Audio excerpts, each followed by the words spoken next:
വീട്ടിൽ കേടായ തേങ്ങ സൂക്ഷിക്കാറുണ്ടോ? പണം നഷ്ടമാകുമെന്നാണ് ഒരു വാസ്തു ജ്യോതിഷകൻ പറയുന്നത്. മലയാളികൾക്ക് ഒഴിച്ചു നിർത്താൻ പറ്റാത്ത ഒന്നാണ് തേങ്ങ.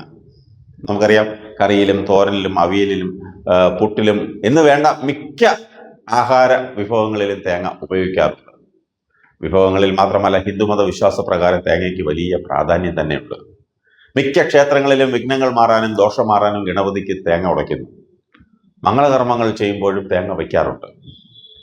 അതിനാൽ വാസ്തുശാസ്ത്രത്തിലും തേങ്ങയ്ക്ക് പ്രത്യേക സ്ഥാനമുണ്ടെന്നാണ് ഒരു വാസ്തു ജ്യോത്സ്യൻ പങ്കുവയ്ക്കുന്നത്.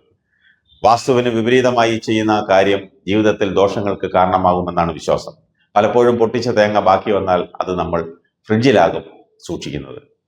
ഇങ്ങനെ ബാക്കി വന്ന തേങ്ങ ഫ്രിഡ്ജിൽ സൂക്ഷിക്കുന്നത് ദൗർഭാഗ്യത്തെ വീട്ടിലേക്ക് ആകർഷിക്കുമെന്നും വിളിച്ചു വരുത്തുമെന്നും ഒക്കെയാണ് വിശ്വാസം. മാത്രമല്ല, കേടായ തേങ്ങയും വീട്ടിൽ സൂക്ഷിക്കാൻ പാടില്ല. കാരണം കേടായ തേങ്ങ ശുഭകാര്യങ്ങൾക്ക് തടസ്സമുണ്ടാകുന്നുവെന്നാണ് വിശ്വാസം. ഇത്തരം തേങ്ങ സൂക്ഷിക്കുന്നത് വീട്ടിൽ നെഗറ്റീവ് എനർജി നിറയ്ക്കാൻ സാധ്യതയുണ്ടെന്നും വാസ്തുവിൽ പറയുന്നു. അതുകൊണ്ട് തേങ്ങ കേടായാൽ ഉടൻ അത് കളയണമെന്നാണ് പറയുന്നത്. കേടായ തേങ്ങ വീട്ടിലുണ്ടെങ്കിൽ അത് ദാരിദ്ര്യത്തിലേക്ക് വഴിതെളിക്കുകയും ദിവസം കഴിയും തോറും അത് ദാരിദ്ര്യം കൂട്ടുകയും ചെയ്യുമെന്നാണ് വിശ്വാസം.